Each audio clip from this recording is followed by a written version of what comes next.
Olá, tudo bem? Eu sou o professor Jorge Palma, esse é o canal Meditando Direito e nesse nosso encontro, nesse nosso videozinho, eu desejo falar, senhoras e os senhores, sobre o inquérito policial.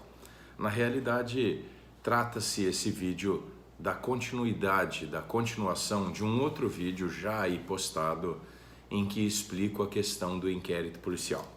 Naquele primeiro videozinho, nós fomos até o artigo 13 do Código de Processo Penal, porque o inquérito policial ele vem disciplinado no Código de Processo Penal dos artigos 4º até o artigo 23. E aqui nós vamos agora terminar essa explicação. Eu fracionei para não ficar um vídeo excessivamente longo, então nós vamos agora ao artigo 13A do Código de Processo Penal. Lá no artigo 13A, que foi incluído pela Lei 13.344 de 2016, está lá registrado.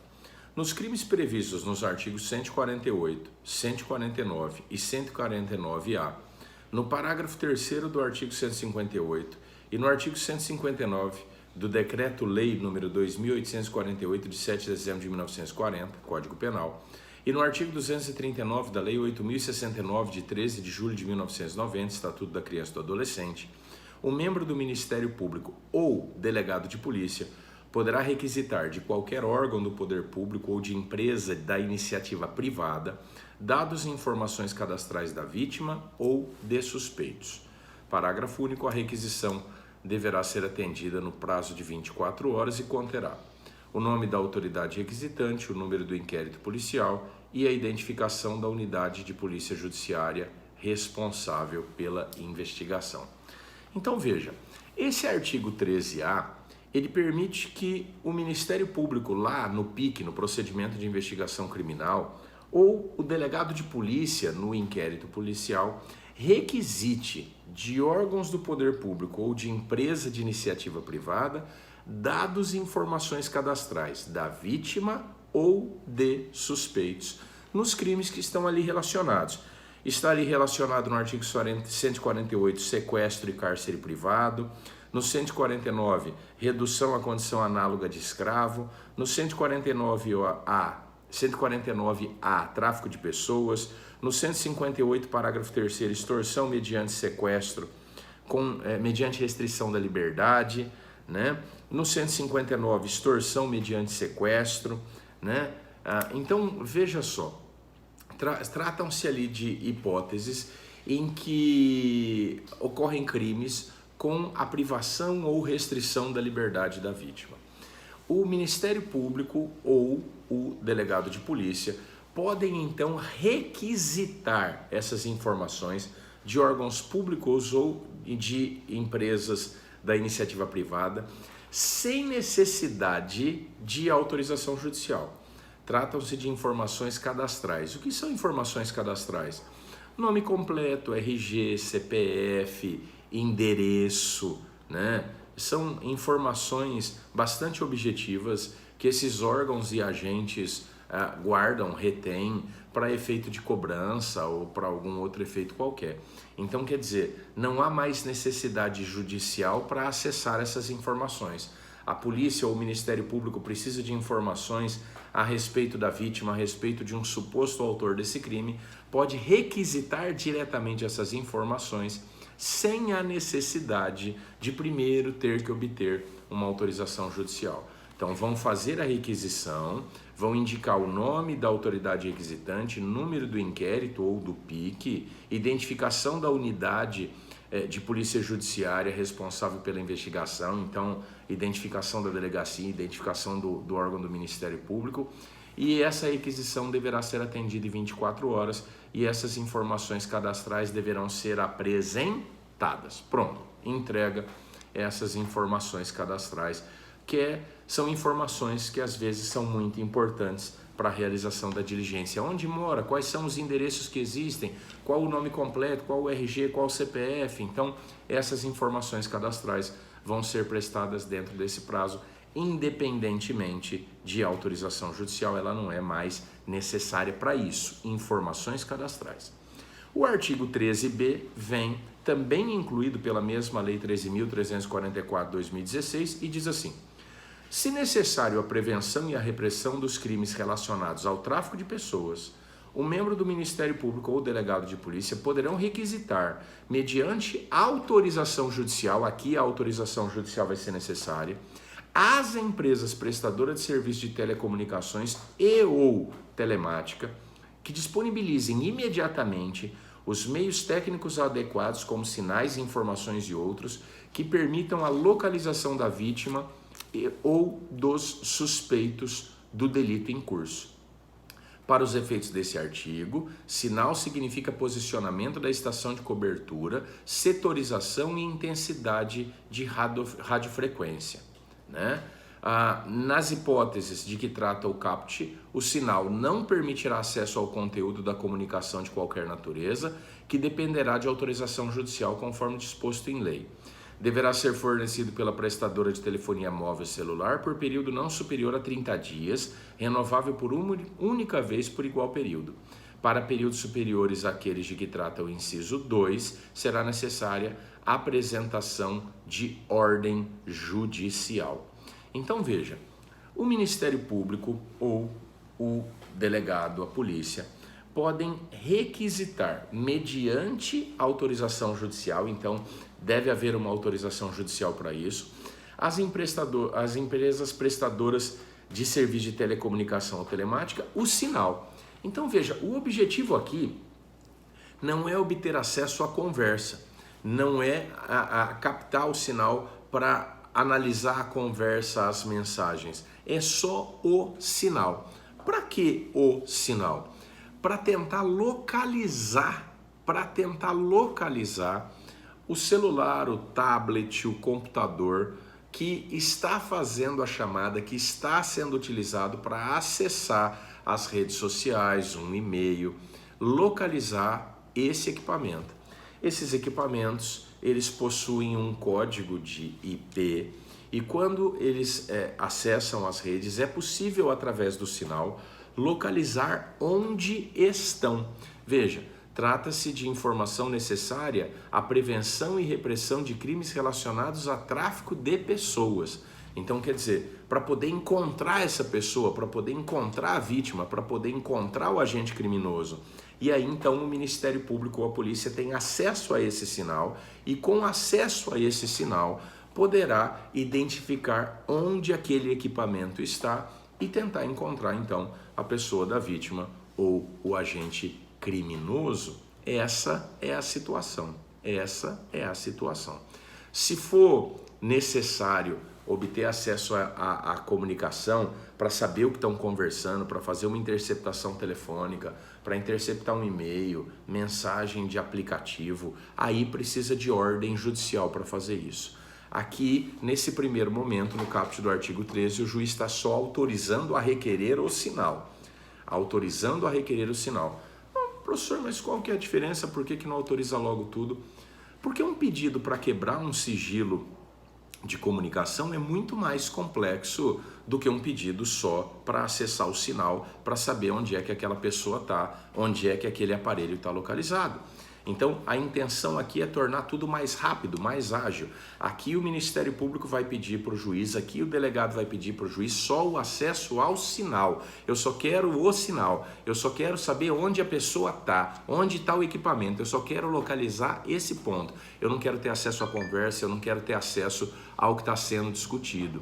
Então, é muito mais rápido, muito mais fácil. Se depois for necessário ter acesso às conversas, fazer uma interceptação, alguma coisa assim, aí um novo pedido vai ser feito, porque é um pedido que demora mais para ser elaborado, porque é um pedido que demora mais para ser analisado, e aí o juiz analisa e defere ou indefere. Então aqui o objetivo é fornecer uma decisão judicial mais rápida, somente para ter acesso ao sinal, para poder localizar a pessoa, né? Então essa é a ideia.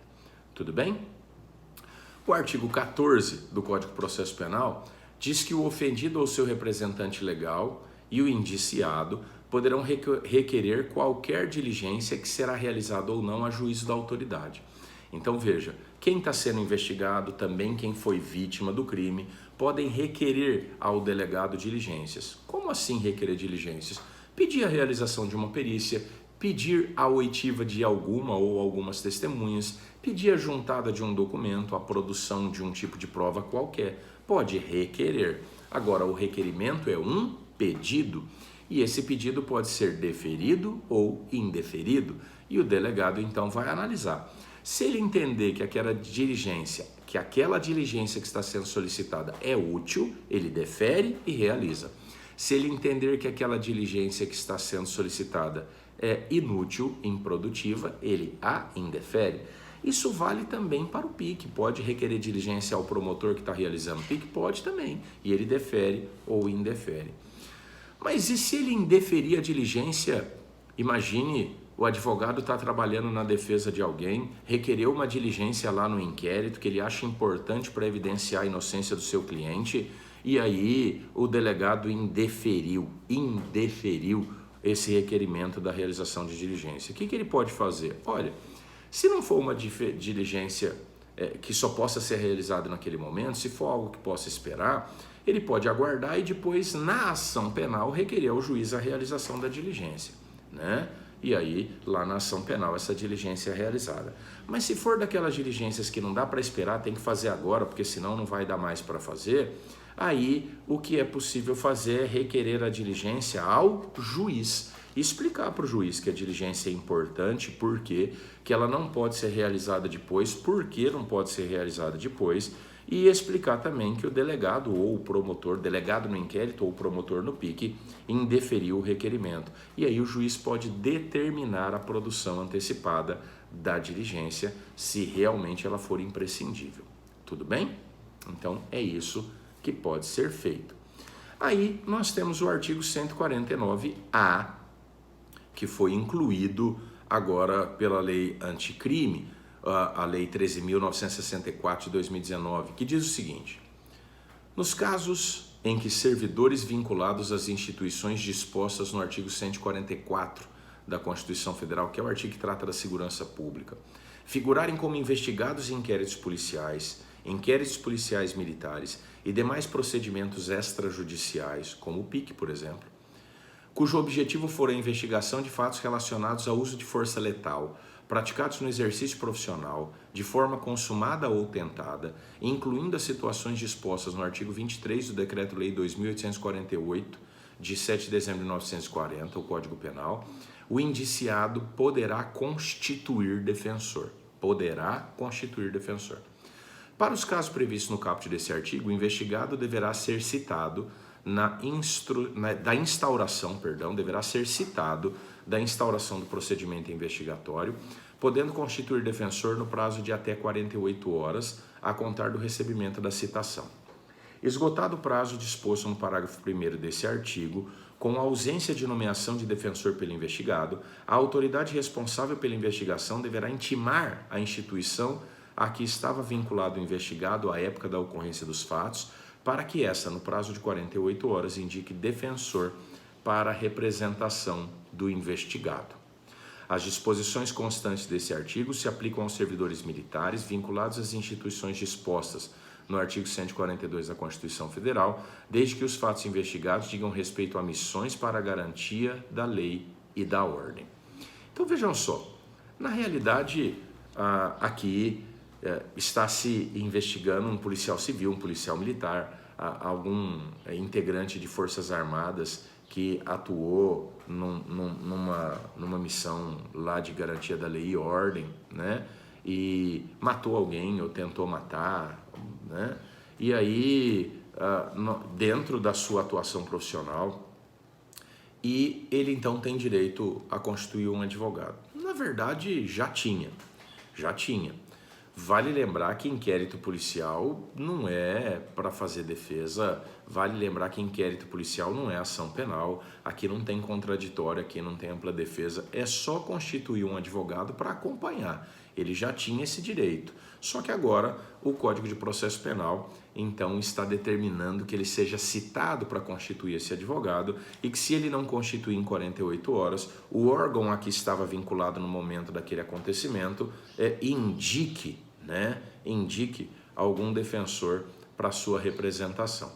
Na verdade, esse termo citado aqui está muito mal colocado, porque citação é chamamento para o processo. Citação é ato de comunicação processual, de chamamento para o processo, de chamamento para o contraditório. E aqui foi muito mal colocado, porque isso não é contraditório, isso não é processo, é só uma investigação preliminar, é só um pique ou um inquérito policial.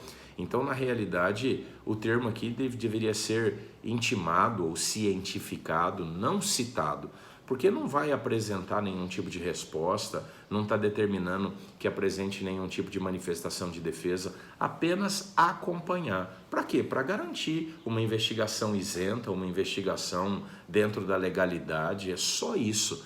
Então, o termo citação aqui está tremendamente mal utilizado, né? Mas, então, tem que cientificar o sujeito, o servidor, para que ele possa constituir esse defensor.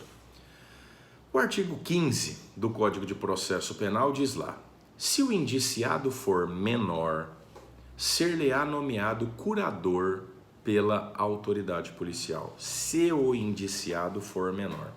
Na verdade, essa é uma situação que não existe mais, né? Porque o menor a que se refere aí, indiciado menor, é aquela pessoa que já tinha completado 18 anos, mas não havia ainda atingido os 21, onde se adquiria a capacidade plena segundo a Lei Civil, né, de 1916. O Código Civil de 1916 estabelecia que entre os 18 aos 21, o indivíduo era relativamente capaz. A capacidade plena ele só alcançava aos 21. Mas para efeitos penais, aos 18, ele já tinha capacidade.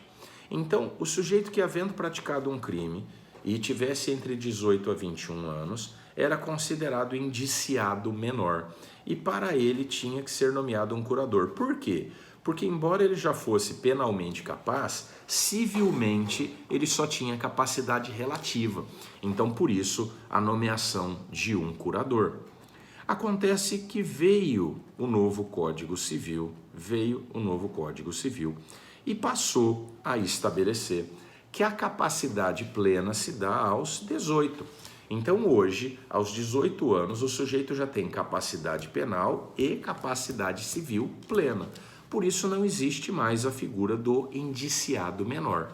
Evidentemente, quando o artigo 15 do CPP fala em indiciado menor, ele não está a se referir a alguém menor de 18 anos, porque sabemos que o menor de 18 anos, segundo determina a Constituição Federal, segundo determina o Código Penal, é inimputável. A capacidade penal só se dá a partir dos 18. Então, o indiciado menor era o sujeito que, já tendo completado 18, não havia ainda completado os 21, quando era aos 21 que ele adquiria a capacidade civil plena. Hoje, como as pessoas adquiriam a capacidade civil plena aos 18 anos, não existe mais a figura do indiciado menor, então trata-se de um dispositivo que caiu em desuso. Artigo 16. O Ministério Público não poderá requerer a devolução do inquérito à autoridade policial, senão para novas diligências imprescindíveis ao oferecimento da denúncia. Ao receber o inquérito policial da autoridade policial, o delegado fez lá o inquérito e encaminhou o inquérito ao Ministério Público. Ao receber esse inquérito, o Ministério Público poderá tomar algumas iniciativas. Quais são elas? Primeiro, o Ministério Público pode entender que ali ele já possui os elementos para oferecer uma denúncia e oferecer uma denúncia ao juiz, ao judiciário, para dar início a uma ação penal. É uma possibilidade. Segunda possibilidade, o Ministério Público pode entender que ali não tem crime nenhum, que aquilo lá não é crime, né? Que ali não tem por que mover ação penal, e aí então ele vai promover o arquivamento daquele inquérito policial, que é coisa que depois eu vou explicar em outro videozinho. Ele promove o arquivamento. Outra coisa que pode acontecer é que o Ministério Público pode entender que ali parece realmente ter havido um crime, mas a investigação não está boa. E é preciso ainda aprofundar um pouco mais a investigação antes do oferecimento da denúncia. É então que se emprega o artigo 16. Né? E aí o Ministério Público pode promover a devolução dos autos à autoridade policial para a realização de diligências que o Ministério Público considere imprescindíveis ao oferecimento da denúncia. Então o Ministério Público vai determinar o retorno dos autos à autoridade policial e, evidentemente, o Ministério Público deve indicar quais são as diligências que ele está requisitando, indicar quais são as diligências que ele deseja sejam realizadas. E a autoridade policial, então, realizará estas diligências. A autoridade realizará estas diligências e devolverá os autos de inquérito ao Ministério Público. Quantas vezes o Ministério Público pode devolver os autos à autoridade policial para a realização destas diligências? A lei não diz. Então, o Ministério Público poderá promover a devolução tantas vezes quantas forem necessárias, enquanto, evidentemente, o crime não tenha alcançado a prescrição. Então, pode devolver várias vezes? Pode. E aí vai determinando, faça isso, faça aquilo. Tudo bem? Então, o Ministério Público pode devolver. Artigo 17. A autoridade policial não poderá mandar arquivar autos de inquérito. Quem arquiva autos de inquérito é o Ministério Público. É o Ministério Público quem arquiva inquérito. Não é a autoridade policial.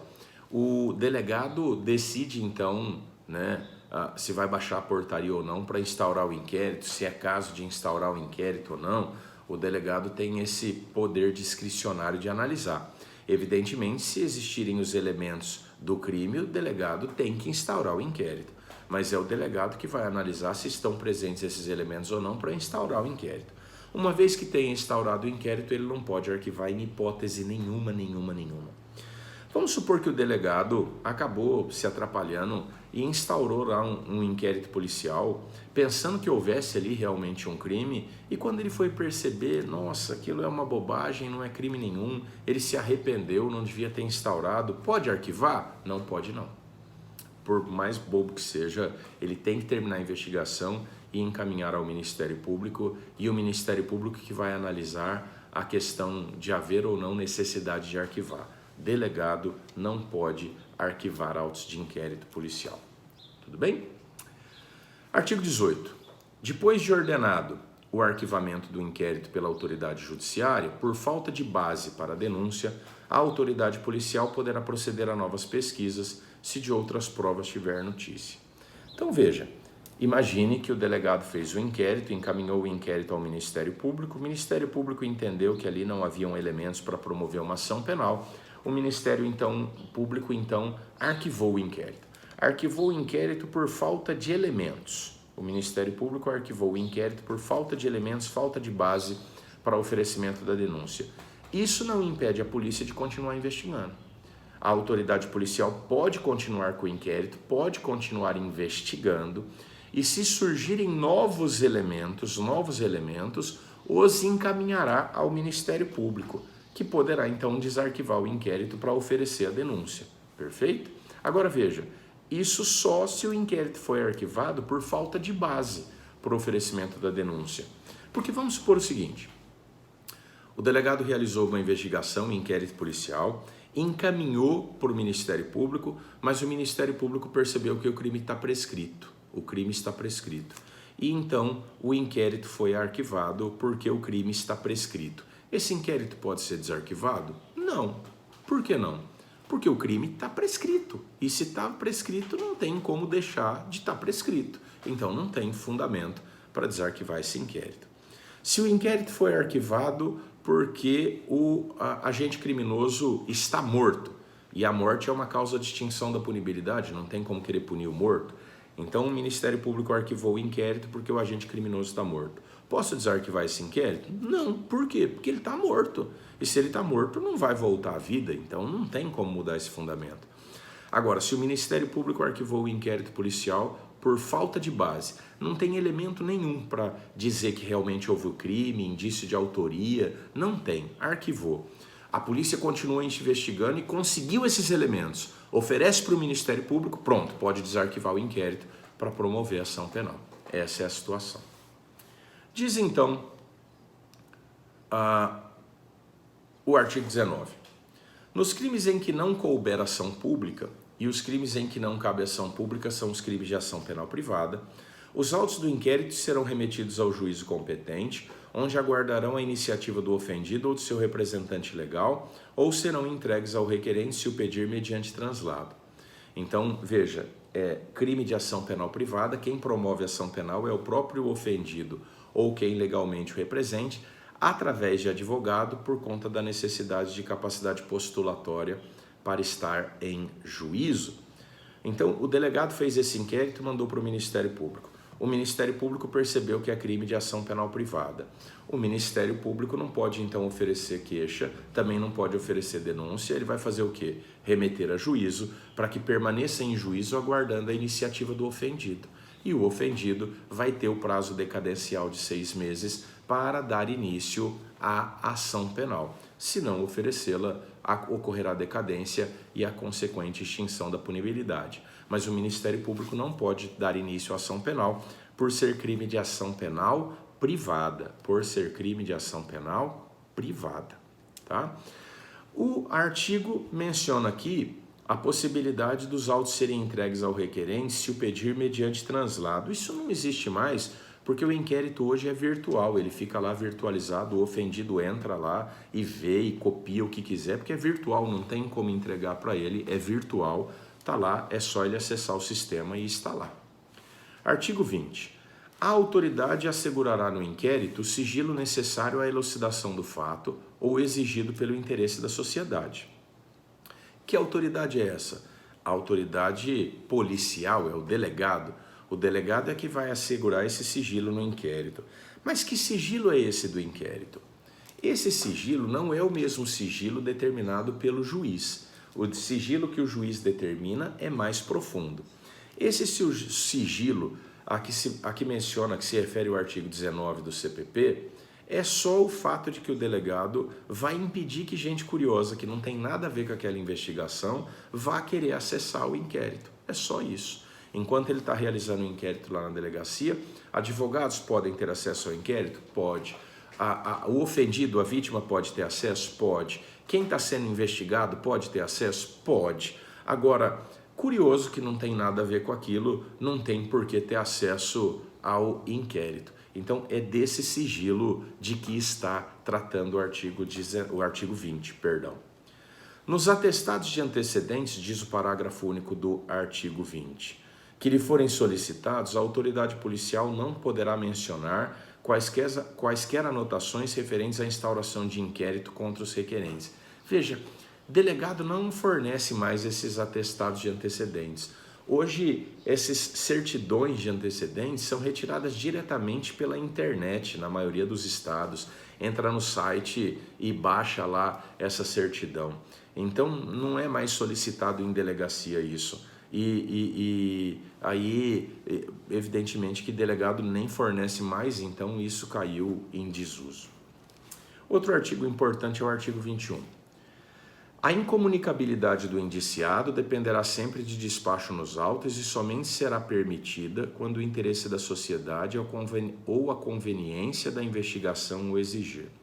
O artigo 21 fala de incomunicabilidade. Diz o parágrafo único: a incomunicabilidade, que não excederá de 3 dias, será decretada por despacho fundamentado do juiz, a requerimento da autoridade policial ou do órgão do Ministério Público, respeitado em qualquer hipótese o disposto no artigo 89 do Estatuto da OAB.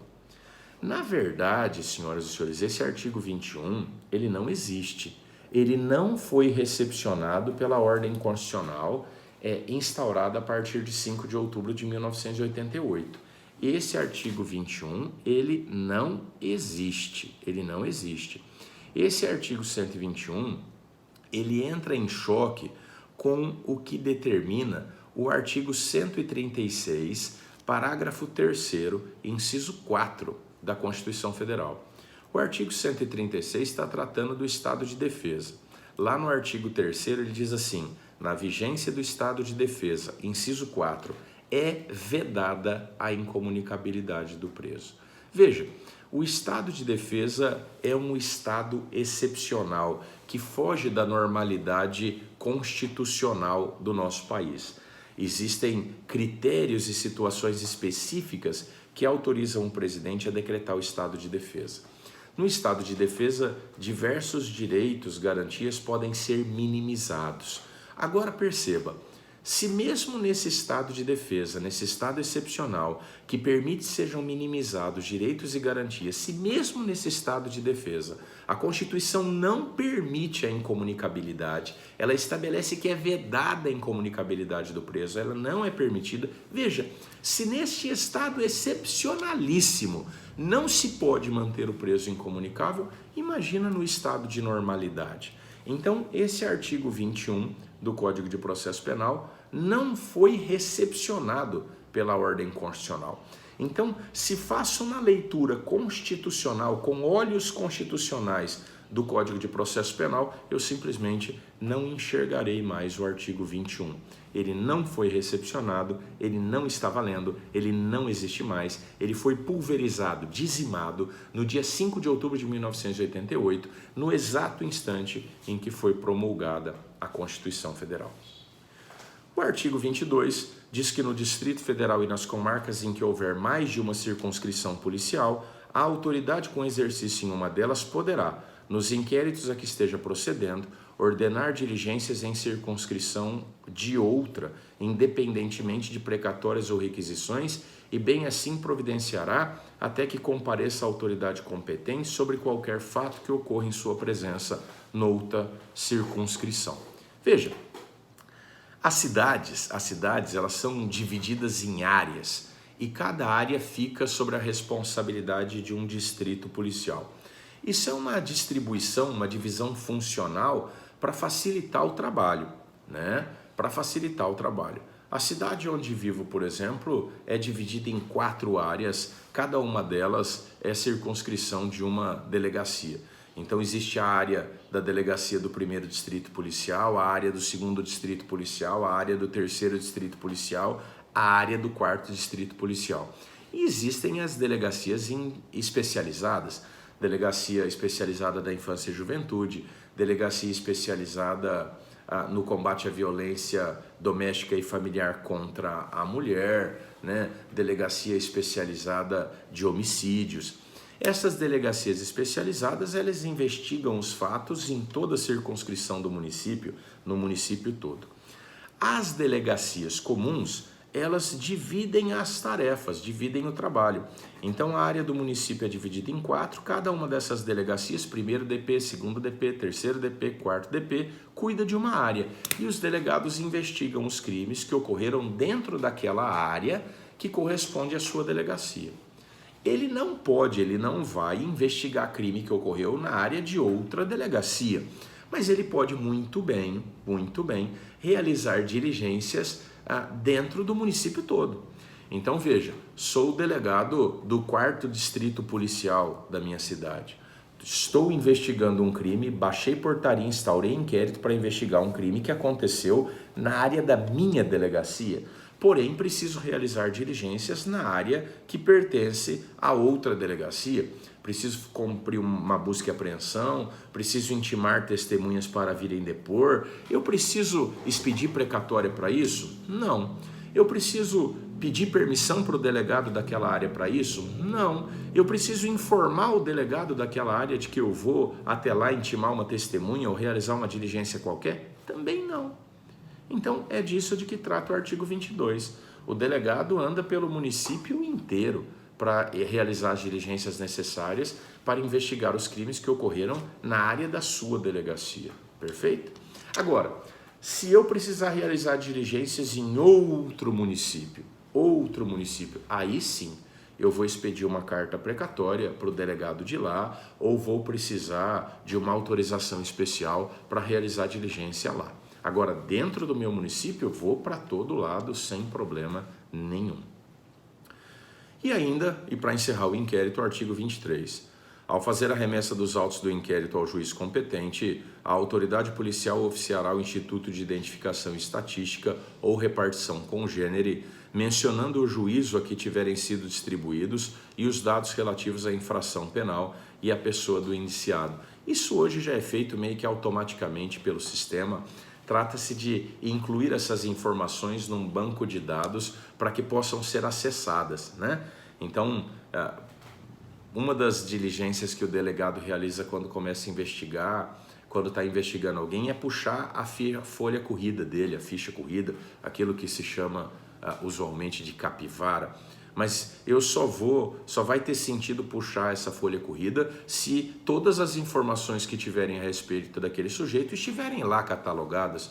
Por isso é preciso alimentar esse banco de dados, para que quando se vai fazer a consulta, possa-se dele extrair informações úteis e relevantes. Então trata-se disso. Fiz um inquérito sobre um determinado crime, investiguei determinada pessoa, indiciei ou não. Essas informações têm que constar desse banco de dados, porque amanhã ou depois, quando puxarmos para efeito de estatística ou para saber se esse sujeito já respondeu a alguma investigação, alguma coisa, nós teremos ali no banco de dados essas informações. Trata-se disso então.